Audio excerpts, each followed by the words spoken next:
네, 안녕하세요. 김동숙 목사입니다. 네,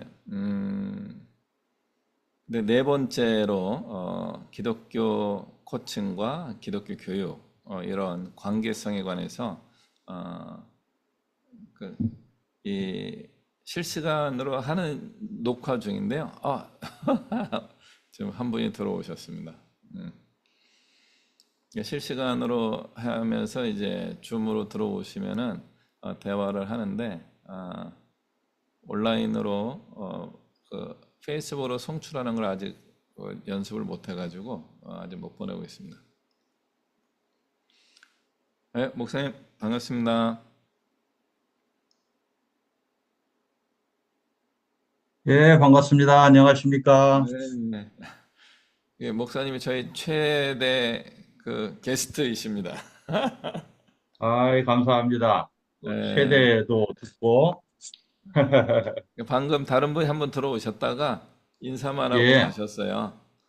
아이고, 어, 그래서 이제 혼자 녹음을 녹화를 해야지 그러고 이제 진행을 하고 있는데 목사님이 들어와 주셔서 또, 어, 또 힘이 납니다.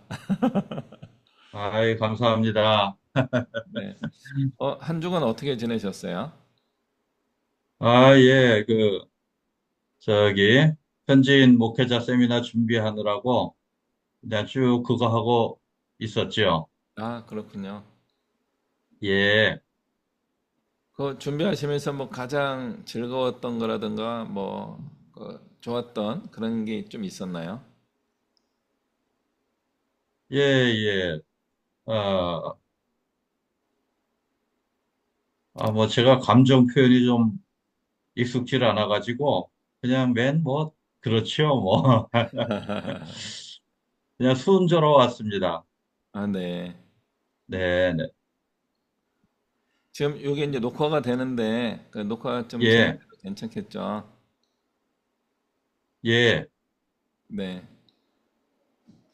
감사합니다. 그러면 이제 바로 계속 진행을 할게요. 그래서 이제 저와 예, 함께 예. 이제 기독교 교육과 기독교 코칭 이런 관계성에 관해서 좀 계속 꾸준히 이제 이야기하고 있습니다. 지금 이제 저희 얘기는 이제 네 번째 시간이라 좀 중복이 되긴 해요. 오늘 이제 중복되는 부분이 있고 한 20분 정도 제가 이제 준비한 프레젠테이션을 하고 우리 목사님하고 잠깐 대화하면서 혹시 코칭이 진행이 되면은 그때 해보면 어떨까 하는데 그렇게 진행해도 될까요? 예, 네, 그래. 예. 강사님 뜻대로 하시죠. 네, 감사합니다. 예. 아이, 제가 감사합니다. 예, 그래서 일단 목사님이 이걸 들어오셔서 너무 기대가 되고요. 오늘도 어떤 분이 문의를 해 오셨어요. 코칭에 관한 관심이 있는데 코스웍이 어떠냐 이런 질문이 있었는데 58년생이시라고 하더라고요. 저보다 이제 10년 이제 선배 형님이신데 아마 이제 뭔가 새로운 좋은 활동을 계획하시다가 지금 저한테 코칭 교육을 받는 분을 통해 가지고 제 전화번호를 알아내셔서 상담을 좀 하셨습니다. 그래서 이제 교육 비용, 교육 시간, 또 이후에 어떤 활동을 할 수 있는가 이런 부분도 이제 문의가 왔는데요. 어, 이게 코칭은 일종의 이제 대화법입니다. 그래서 이제 내가 상태가 좋을 때만 잘해줄 수 있는 게 아니라 나의 상태가 조금 안 좋더라도 상대방에게 굉장히 긍정적인 영향력을 끼칠 수 있는 게 이게 코칭 언어라고 할 수 있습니다. 그러면서도 이제 내 마음을 좀 잘 다스리고 또 나도 괜찮아지는 그런 셀프 코칭 오늘 그런 부분에 관해서도 잠깐 이제 말씀을 드리면서 나도 좋아지고 다른 사람들도 또 발전할 수 있도록 도와줄 수 있는 게 코칭 언어다 이렇게 말씀드릴 수 있겠습니다. 그래서 이거는 언제 배워서 언제 하는 게 좋으냐라고 할 때 좀 일찍 배우면 좋지만 젊음의 시기에는 좀 또 인생 자체를 또 덜 지내왔기 때문에 미숙함이 좀 있긴 해요. 그래서 미리 코칭을 배우고 이 언어를 계속 습관화하다 보면은 사회적인 어떤 성장하는 데 좀 도움이 많이 될 수 있지 않을까 그런 생각을 하고 있고요. 좀 연배가 좀 있으신 분들도 코칭을 이제 체계적으로 훈련하셔가지고 그 인생을 살아온 연륜이시기 때문에 더 강력한 영향력을 이제 끼칠 수 있지 않을까 또 그렇게 생각을 해보게 됩니다. 네, 그러면은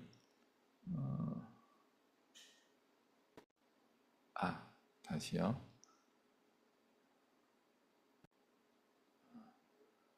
강의를 이제 진행하겠습니다. 콘텐츠만 나오게. 아이고 이것도 아니고 다시. 죄송합니다. 네, 이건 것 같습니다.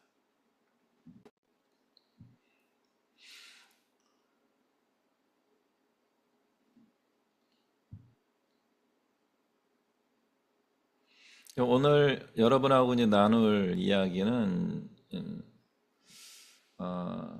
기독교 교육을 코칭으로 많이 활용했으면 좋겠습니다라고 하는 이제 시리즈로 이제 두 번째 시간입니다. 뭐 첫 번째, 두 번째가 중요하진 않아요. 코칭을 합시다 이런 거니까요. 그래서 이제 오늘 이제 말씀 나누려고 하는 거는 우리 기독교는 언어가 굉장히 중요한 이제 신앙입니다. 모든 종교가 이제 가르침이 있습니다. 그래서 나름대로 경전도 있고요. 그럼에도 불구하고 우리는 창세기 1장 1절부터 태초에 하나님의 천지를 창조하셨다. 이거를 이제 한편으로는 신학적으로 선언한 게 요한복음 1장 1절이죠. 태초에 말씀이 계시니라 하면서 그 말씀이 육신이 되어 우리 가운데 거하시고, 이게 요한복음 14장 말씀입니다. 그래서 우리는 말씀의 신앙을 가지고 있습니다. 그래서 인간도 말을 하고, 그 한국은 말과 말씀으로 구분하기 때문에 다른가 이렇게 볼 수 있는데, 영어권에서는 이게 워드예요. 워드, WORD. 그래서 하나님의 말씀을 대문자 워드로 썼을 뿐이지 이제 발음은 똑같습니다. 그래서 인간의 언어와 하나님의 언어가 발음은 똑같지만 사람의 말은 생명을 살리기도 하고 죽이기도 한다라고 볼 수 있다면, 하나님의 말씀은 우리의 생명을 조금 더 살리는 쪽에 어떤 영향력이 더 크지 않나 이렇게 생각을 할 수 있게 되고요. 우리는 그런 배움이 있고 그런 깨달음을 가지고 있고 또 그것을 누군가에게 가르쳐 줄 수 있게 됩니다. 그것이 우리 기독교 신앙의 굉장히 중요한 영역 중에 이제 한 부분입니다. 저희 이제 기독교 교육학에서는 그것을 이제 수행적 언어라고 이야기합니다. 수행, 그 실행한다, 실행적 언어라고 합니다. 언어가 행동으로 이어진다 이런 뜻입니다. 데살로니가전서 2장 13절에 보면은 여러분이 우리에게서 하나님의 말씀을 받을 때에 사람의 말로 받아들이지 않고 하나님의 말씀으로 받아들였습니다. 여기 몇 가지 전제가 들어있죠. 바울이 하나님의 말씀을 전하려고 순수한 신앙의 열정을 가지고 전파하였고, 데살로니가 교회 성도들도 바울의 그 가르침을 저 사람 바울이야, 외모가 좀 꾀죄죄해, 말도 좀 어눌해, 뭔가 좀 연약해 보이고 부족해 보여, 이렇게 외모를 보고 또 그 사람을 보고 판단하는 게 아니라 그 사람이 전하는 메시지를 하나님의 말씀으로 받아들임으로 인하여 구원의 역사가 일어났다 이렇게 고백을 하고 있습니다. 고린도전서 1장 21절에 전도에 미련한 방법을 통하여 복음이 전파되고 있다 이렇게 이야기하고 있습니다. 사람이 도를 전하는 겁니다. 이만잘리칼하게 전도한다, 복음을 전한다. 이건 또 한편으로는 설교를 포함하는 것이긴 하지만 도를 전하고 가르치는 이 가장 미련한 방법, 사람을 통해서 일하시는 하나님의 방법입니다. 아까 말씀드렸듯이 말씀이 육신이 되어 우리 가운데 거하시는데, 그 예수님이 사람들에게 외치실 때 들을 귀 있는 자는 들을지어다 이렇게 이제 선포하십니다. 그래서 예수님의 말씀을 사람들이 듣지만 그 말씀을 듣고 귀가 울리고 마음이 울리고 삶의 변화가 일어나는 그런 사람이 있는 반면에 그것을 거절하고 심지어는 왜곡하고 예수님을 적대시하고 십자가의 죽음으로 몰아가던 그런 사람들도 있었습니다. 그래서 예수님의 말씀과 가르침, 하나님의 말씀과 가르침은 늘 긍정적인 방향으로 일어나는 것이 아니라 그것을 받아들이는 사람의 상태에 따라서 달라지기도 한다라고 할 수 있습니다. 그래서 하나님 말씀은 능력이지만 그 능력이 일어나기 위해서는 어떤 사람들에게 모종의 변화가 있어야 되는 거죠. 근데 이제 지난번 우리가 커뮤니케이션 이론을 하게 되면 설득 커뮤니케이션인데 제가 하나님의 말씀을 가지고 있어요.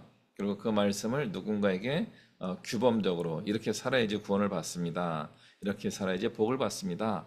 라고 전할 때 여기 노이즈가 발생하는 거죠.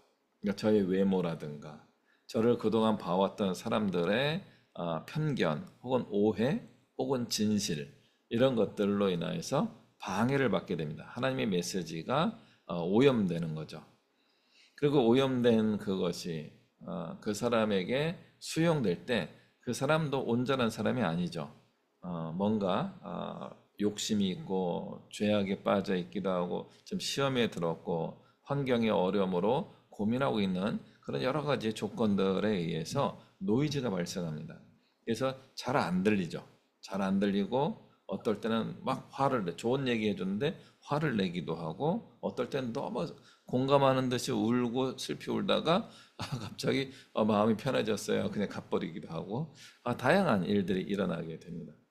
그래서 들을 귀 있는 자는 들으라. 이것은 한편으로는 예수님이 그 시대에 완고한 것을 향하여 지적하고 외치신 것이었다라고 한다면 우리 시대에는 이렇게 전하는 것은 복음을 전하는 사람들에 의해서 조금 무책임한, 특히 교사와 목회자들에게는 좀 무책임한 선포 행위가 될 수 있지 않을까 하는 부분을 생각해 봅니다.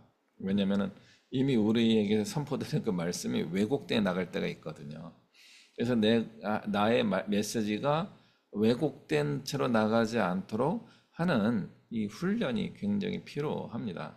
그래서 이제 객관적으로 복음을 전하고 그 다음에 나의 설명을 최대한 줄이는 것도 하나의 방법이라고 할 수 있습니다.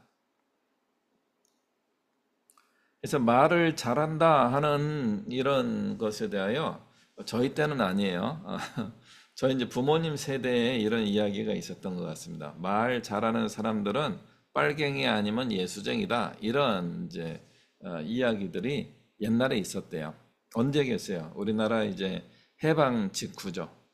1945년에 해방되어서 50년, 60년, 한 2, 30년의 어간. 그러니까 그 러시아에서 뭐 볼셰비키 혁명인가 그게 일어나고 나서 공산주의가 전 세계로 확산되는데 그 1910 몇 년에부터 20년 우리나라는 한일합방이 뭐 1910년 정도 됐으니까 일제 시대에 공산주의가 들어오게 됩니다. 그 공산주의 사상이 같이 있었어요. 우리나라에 일제와 공산주의 사상과 나중에 이제 미국을 중심으로 하는 어떤 민주 진영과 이런 것들이 같이 연결되어서 우리나라에서 이게 복작복작하게 된 거죠. 이 복작복작이 아니라 서로 눈을 흘기고 싸우고 폭력이 있었던 그런 시대입니다. 그런데 빨갱이하고 예수쟁이, 공산주의자하고 크리스천을 동격으로 놓는 거예요. 그러니까 우리는 안 맞죠. 왜 안 맞습니까? 그러니까 공산주의를 지지해주는 크리스찬도 꽤 있기도 합니다. 그러나 공산주의 사상은 이제 많이 뭐라고 할까요? 공산주의 정신만 가지고는 좋은 세계가 오지 않습니다. 그것을 구현할 수 있는 다양한 또 다른 일들이 있어야 되는 겁니다. 공산주의만 가지고는 안 돼요. 자본주의도 필요하고요, 산업화도 필요하고요. 그러면서도 분배를 잘할 수 있도록 해주는 선한 시도가 있어야 되는 겁니다. 그런데 이제 우리 일제 시대나 해방 직후에는 모두가 다 가난한 사람들이었기 때문에 학력도 다 그렇게 공부를 많이 한 분이 많지 않았죠. 그러다 보니까 신념을 가지고 이야기하는 사람이 그 당시에 두 종류밖에 없었던 거죠. 세 종류죠. 하나는 민족주의자인데 민족주의자는 말 잘못하면은 일제에게 잡혀가니까 말을 못한 거죠. 그래서 일제 시대에 우리에게 꿈과 희망을 주었던 게 분명히 우리 기독교 정신입니다. 기독교적 신앙과 신념과 예수 믿고 복받고 천국을 소망하고 이 땅에서 어떻게 거룩하게 살 것인가, 이 하나님의 위로를 선포했던 기독교 정신이 있었습니다. 또 하나는 공산주의 사고가 같이 존재했습니다. 사람들이 희망을 준 거죠. 우리 같이 평등하게 나누어 살 수 있다. 굉장히 멋진 이야기들이 같이 나왔던 거죠. 이분들에게 공통된 특징은 무엇인가 하면 신념이라고 하는 겁니다. 신념, 빌리프라고 해요.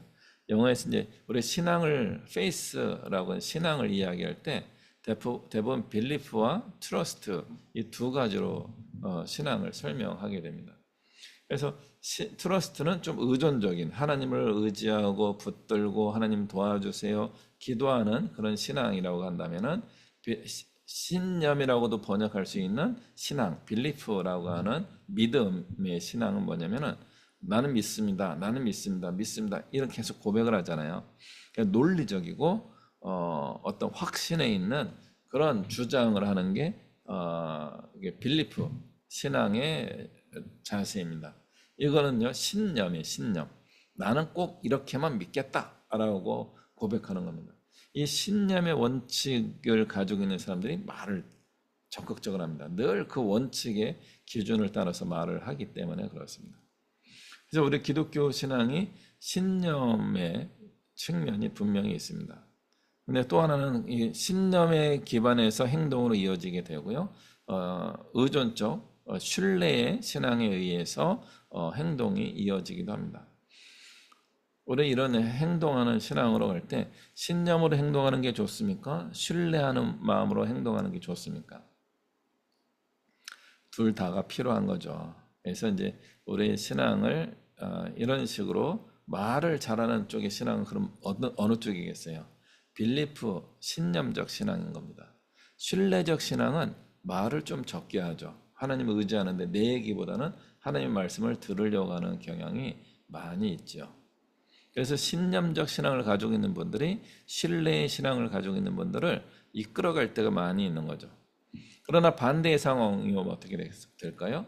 신뢰적 신앙을 잘 가지고 있는 분이 신념적인 것을 좋아하는 분들을 믿음으로 인도하는 교사가 되면 또 목회자가 되면 어떤 일이 발생하겠습니까? 좋은 말씀을 하시는 것 같은데 못 알아듣겠네 이런 표현들이 나오게 되는 거죠. 그래서 말을 잘 하는 것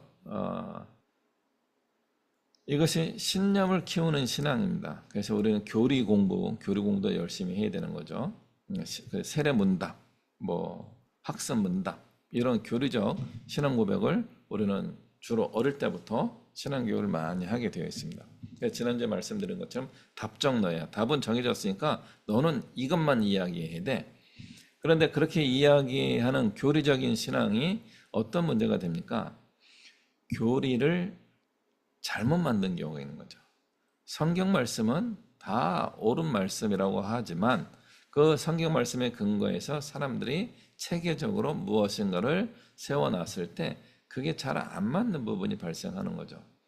그래서 천주교와 우리가 갈라지게 된 부분도 이런 교리적인 측면입니다. 제도의 문제라든가 죽은 후에 천국에 어떻게 가게 되는 것인가, 이 땅에서 어떻게 살아야 될 것인가 이런 부분에 관하여 종교개혁을 한 루터와 또 그 후에 칼빈과 또 한참 후대의 존 웨슬리 그 외에 다양한 우리 신앙의 선구자들을 통하여서 발견된 것들이 있는 거죠. 그래서 천주교와 계속 달라지는 면을 가지고 이렇게 온 거예요. 그래서 우리 기독교 신앙을 신념적으로 가르쳐야 되는 거죠. 우리는 이렇게 믿어야 된다. 그 천주교도 이런 신념적 신앙을 가르치고 있는 거죠. 우리는 이렇게 믿는다. 이 신념적 신앙이 오래되니까 우리 마음에 어떤 생각이 든 거예요? 똑같이 성경을 읽고 똑같이 하나님의 아들 예수 그리스도를 믿고 있는데 뭔가 다른 느낌, 이질감이 드는 거죠. 이게 신념이 가지고 있는 묘한 특징입니다. 장점으로만 작동하면 문제가 없는데 단점으로 작동하게 되면은 이게 틈이 벌어져서 점점점 거리가 멀어지게 만들 수도 있습니다. 그럴 때 멀어지는 사람들을 이제 하나님께로 혹은 교리와 신념에 맞춰서 살게 하기 위해서 어떻게 됩니까? 독서 모임을 하는 거죠. 토론 모임을 하는 거죠.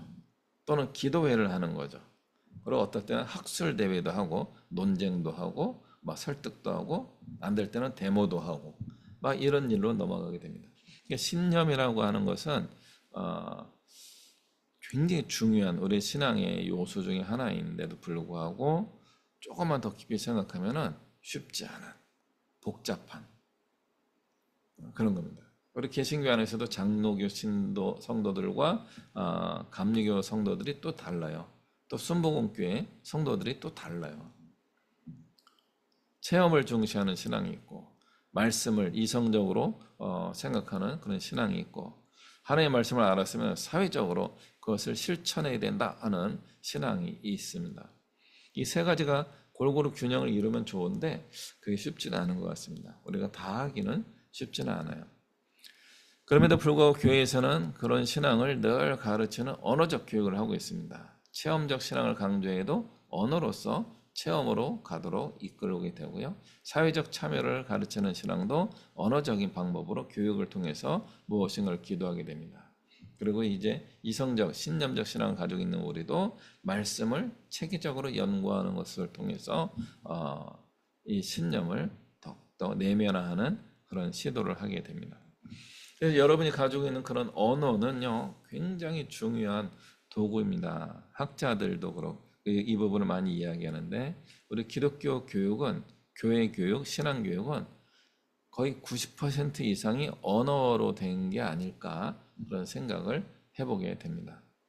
그래서 이제 언어의 특징은 발음행입니다. 발음, 아, 야, 어, 요 소리가 나는 겁니다. 그래서 이게 청각 장애가 있는 분들은 언어를 발음 행위라는 게 굉장히 쉽지 않습니다. 그래서 그분들은 발음 행위, 의미를 표현하는 그 의미를 소리가 아닌 이제 손으로 뭐 수화로 어떤 발음 행위를 하게 됩니다. 그분들 발음보다는 발의 행위로 바로 넘어가죠. 의미를 전달하는 그런 언어가 있습니다.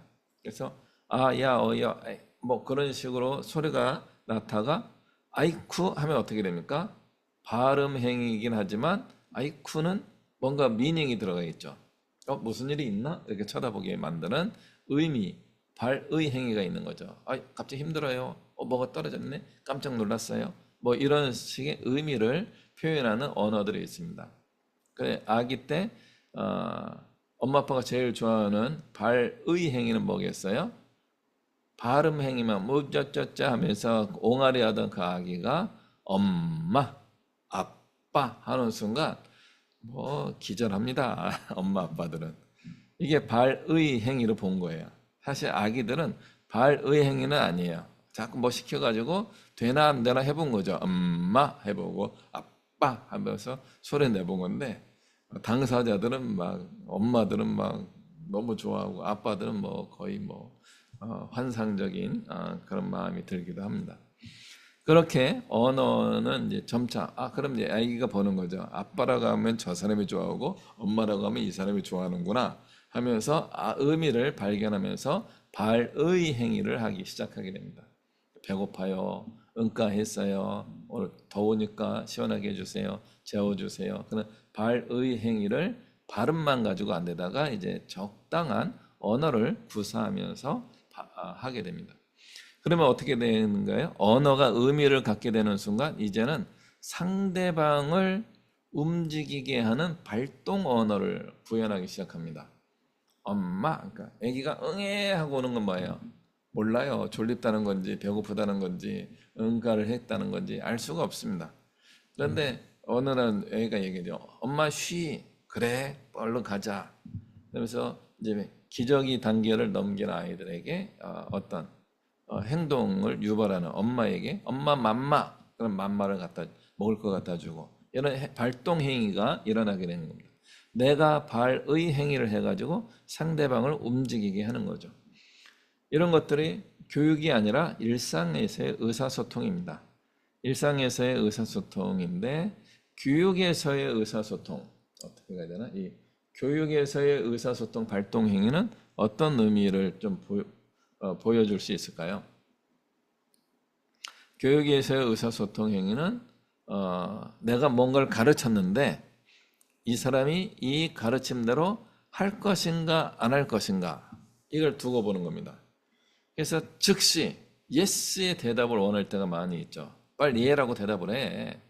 특히 훈육을 할 때 야단을 치고 너 곧 다음부터 할 거야 안 할 거야 뭐 이런 식의 이제 질문을 했죠. 답은 뭐예요? 안 할 거야 되죠.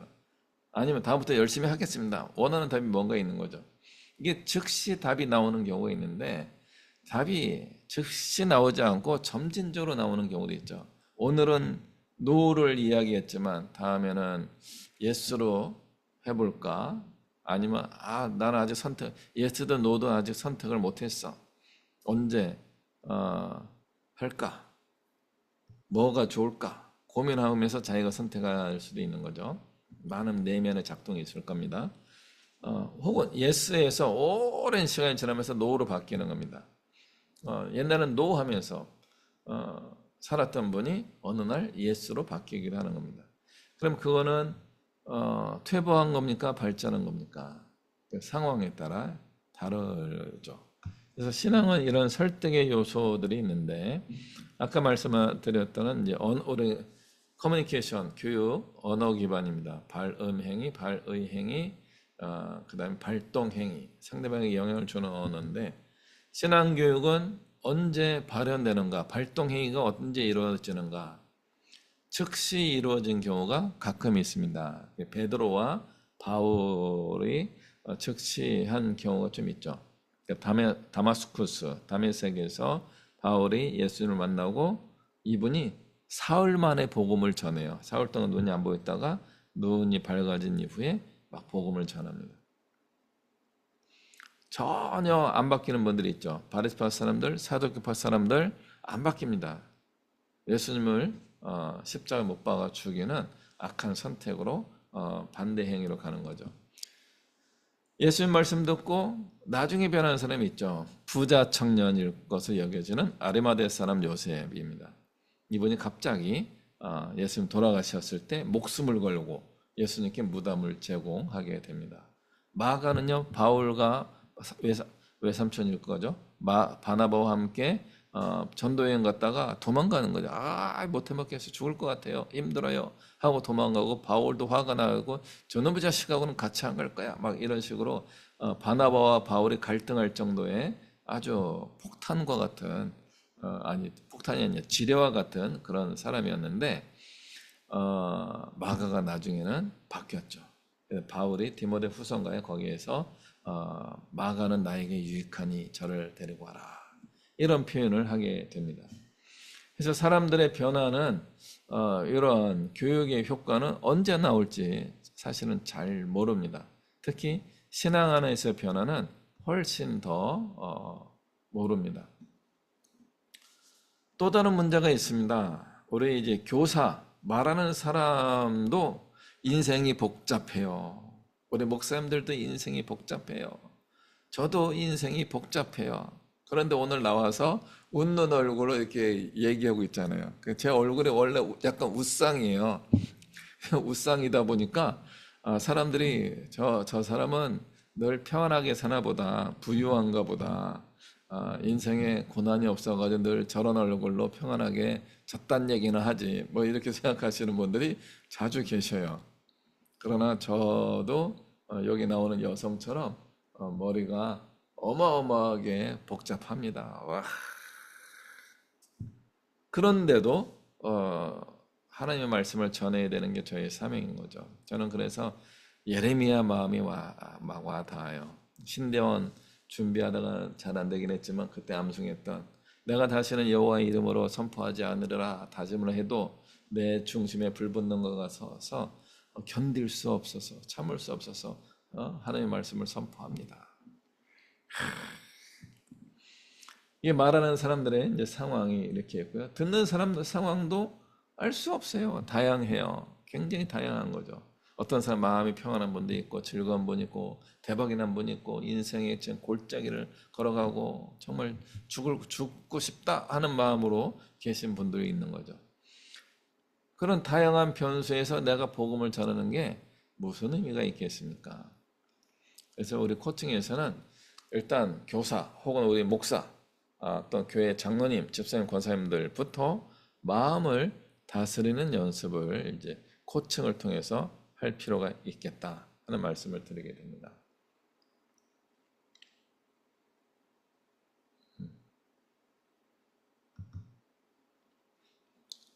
코칭이 그런 모습이 있습니다. 그래서 코칭의 가장 중요한 키워드가 실행 계획과 실천입니다. 하나는 계획을 잘 세우는 것이고 두 번째는 그 계획한 것을 꾸준히 실천하게 하는 겁니다. 그러니까 교사부터 혹은 우리 목회자부터 교회 리더부터 이 실행 계획을 세우고 실천하는 연습을 자꾸 해봐야 하는 것입니다. 그리고 이게 어렵다는 것을 우리도 알죠. 그래서 우리의 이야기를 들은 우리의 성도들, 우리의 자녀들, 우리의 학생들도 실행 계획을 세우고 실천하는 게 어렵다는 것을 우리가 교사로서 이해를 해야 합니다. 그럼에도 불구하고 실행 계획을 세우고 실천해야 되는 거죠. 그것을 이루어 갈 수 있도록 꾸준히 도와주는 것이 우리 코칭의 역할이다, 코칭의 방식이다, 이렇게 이해하시면 좋을 것 같습니다. 그래서 기독교 코칭 이 부분은 다음 시간부터는 이 부분을 계속 연습할 건데 이제 트리니티를 나누어서 TR 이렇게 번역을 해 놓은 겁니다. 인쇄를 했는데 안 가져왔는데 10초만요.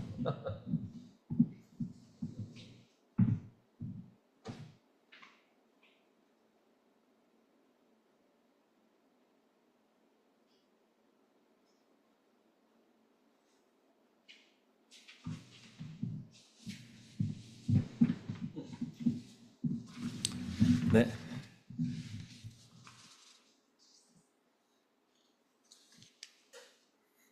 트리니티라고 하는 단어로 우리가 기독교 코칭의 코칭 대화 모델이 있습니다.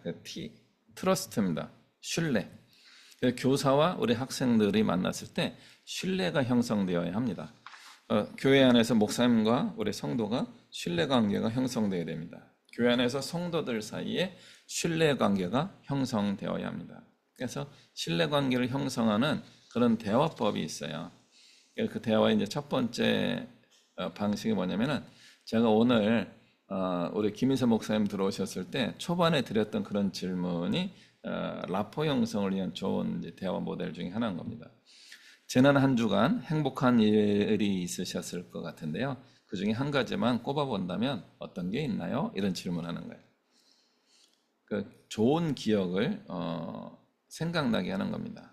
최근에 하나님의 은혜에 감사한 일이 한 가지, 감사한 일 한 가지만 간단하게 나눠주시겠습니까? 이런 질문들이 우리 친밀감 형성, 라포 형성의 좋은 대화법이라고 할 수 있습니다.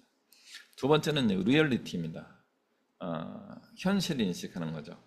오늘 우리 고객님의 에너지를 끌어올려주는 그런 것이 있다면 어떤 게 있나요?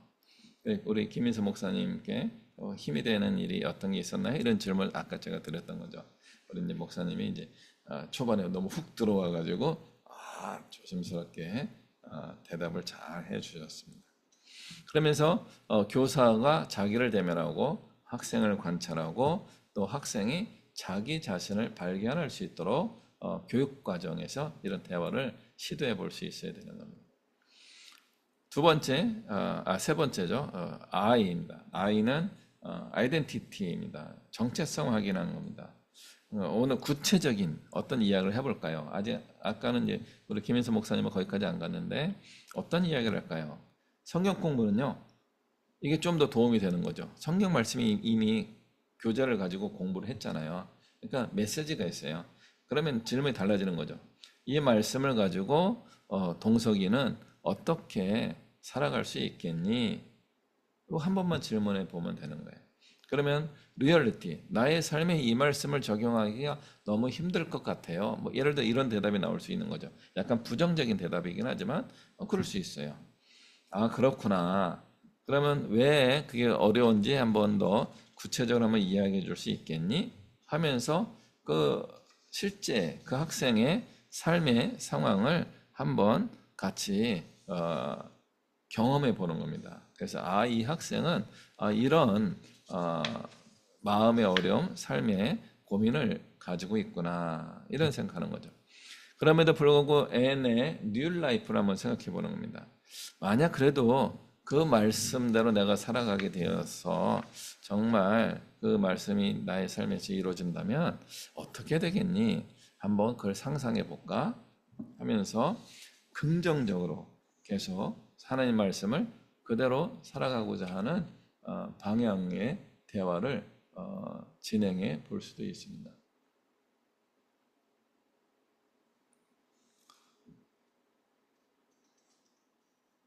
그 다음에 인스피레이션, 트리니티의 인스피레이션, 영감을 구하는 거죠. 야, 우리는 그것을 하는 게 좀 어렵긴 하지만, 야, 그래도 하나님이 우리를 도와주시지 않을까? 하나님이 함께 하신다면 우리가 될 것 같아. 또 우리 목사님도 그렇게 열심히 사시는 것 같아. 우리 알고 있잖아. 자, 그러면은 우리가 목사님만큼은 아니더라도 우리에게 성령님이 가르쳐 주시는 걸 가지고 한번 목표를 할 수 있는 데까지만 세워보면 어떨까? 이런 대화를 해보는 겁니다. 그리고 학생이 그래요? 그럼 저는 이 정도까지는 할 수 있을 것 같은데요. 아, 그렇구나. 동석이는 그런 거, 그 정도까지 목표를 세울 수 있구나. 참 고맙다. 멋있다. 그 언제부터 할 수 있을까? 어, 누구랑 같이 할 수 있을까? 이런 이제 질문들 해주면서 계속 영감을, 새로운 깨달음을 얻고 실행 계획을 세울 수 있도록 그런 대화를 해주는 겁니다. 그러면서 우리 트리니티 모델의 가장 중요한 부분인데 땡스 기빙의 과정입니다. 감사하는 겁니다. 특히 이때 코치가 기도를 해주게 됩니다. 그래서 선생님이 우리 학생들을 위해 기도하는 거죠. 선생님이 오늘 그런 대화한 걸 가지고 잠깐 기도해도 될까? 하면서 하나님 아버지 오늘 우리가 이런 이야기들 나눴습니다. 이런 생각을 할 수 있게 도와주신 것 감사합니다. 우리가 세운 계획과 목표가 잘 이루어질 수 있도록 도와주시고 우리가 건강한 크리스천의 삶을 살게 해주세요. 이렇게 같이 기도해 준다면 굉장히 또 힘이 될 것입니다. 그래서 이때는 이제 선생님이 해주고 싶은 얘기를 개인적인 의견을 또 기도에 담을 수도 있는 기회가 되기도 하는 거죠.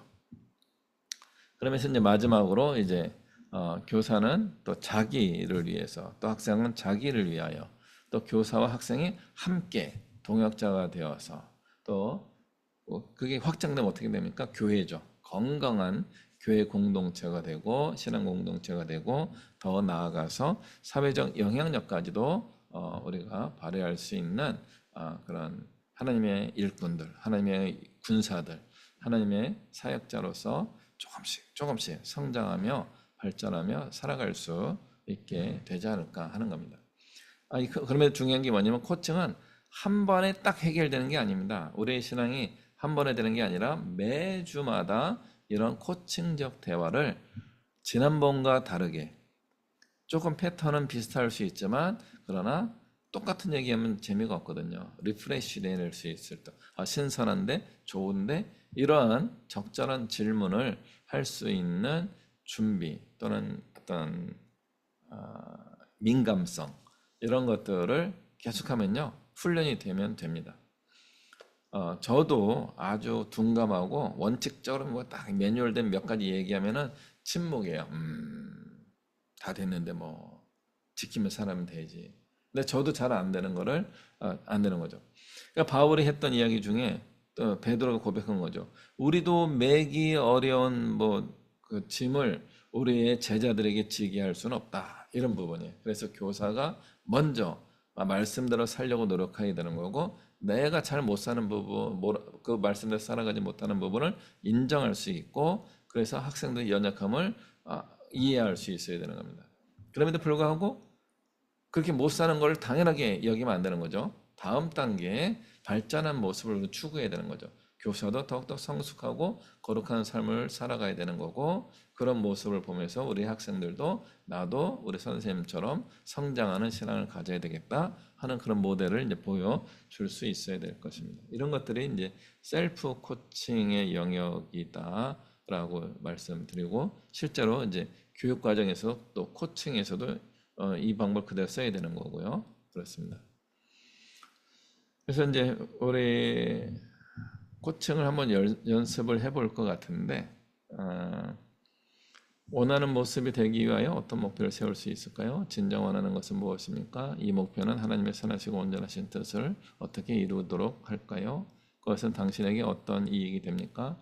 향후 어떤 목표를 세우면 좋을까요? 그 목표가 당신에게 어떤 의미가 있습니까? 모든 것이 가능하면 무엇을 하고 싶은가요? 당신이 지금보다 3배의 용기를 낸다면 무엇을 하게 될까요? 지금 즉시 해결해야 되는 것이 있다면 무엇인가요? 그것을 달성하기 위해 무엇을 하시겠습니까? 다음에는 무엇을 해야 합니까? 이런 적절한 질문들을 적절한 타이밍에 우리 학생들에게 또는 나에게 질문함으로 인하여서 우리는 조금씩 한 단계 한 단계 발전해 가게 될 것입니다. 우리 기독교 신앙은 한 번에 이렇게 크는 부분도 있어요. 그러나 조금씩 날마다 자라가는 그런 신앙도 필요합니다. 그래서 퇴보할 수도 있고 또 발전할 수도 있고 이런 부분들을 계속 격려하고 위로하고 힘을 낼 수 있고 말씀에 근거해서 소통하게 되는 것이 우리 교회 공동체의 미래가 되면 좋겠다 하는 차원에서 제가 이제 오늘까지 이렇게 이제 강좌를 진행하고 있습니다. 다음 시간에는 이제 성경 말씀을 통하여서 어떻게 말씀 코칭할 것인가 이런 부분들을 함께 나누도록 하겠습니다. 우리 김인서 목사님 혹시 이제 강의를 마쳤는데 예, 들으셨더니 어떠신지 한번 말씀해 주실 수 있을까요? 너무 좋았습니다. 아, 뭐 네 번째 강인데 항상 새롭네요. 접해보지 못한 것들, 접하니까, 좋아요. 기독교 교육 강의 들었을 때 하는 거하고 상당히 많이 다른 것 같습니다. 아, 네. 어떤 면이 좀 더 다르게 느껴지셨나요? 뭐. 기독교 교육 개론 한 과목 들었는데, 뭐 역사 배우고 그런 배경에 대해서 했는데, 요게 이제 적용에 관한 거는 또 주일학교 교사 세미나를 많이 안 다니다 보니까 참 새롭네요. 아, 네. 그래서 저는 사실은 이제 전공이 이제 기독교 교육학이니까 오랫동안 이제 고민을 많이 했습니다. 그 교육 방법, 아주 획기적인 방법이 있지 않을까 했는데 좀 좋은 방법들은 굉장히 많이 있어요. 그런데 이제 좀 획기적인 게 이 코칭이겠구나. 이거를 이제 최근에 그렇게 생각해가지고 이걸 방법론으로 그냥 교육 방법만이 아니라 교회 안에서 이런 대화들이 오고 가도 참 좋겠다 하는 마음에서 좀 이렇게 준비를 했고요. 네.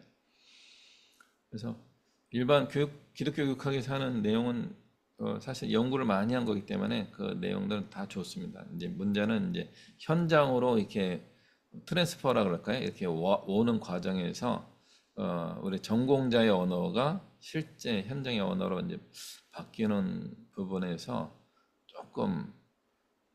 조금 더 쉬워져야 되는 부분도 있지 않았나 그런 생각을 해봅니다. 혹시 예, 코칭을 한 10분 정도 한번 진행해 봐도 될까요? 예, 어, 그럼 여기서 녹화를 제가 좀 끊고요. 오늘 강의는 여기서 이렇게 마치도록 하겠습니다. 하고 수고 많으셨습니다.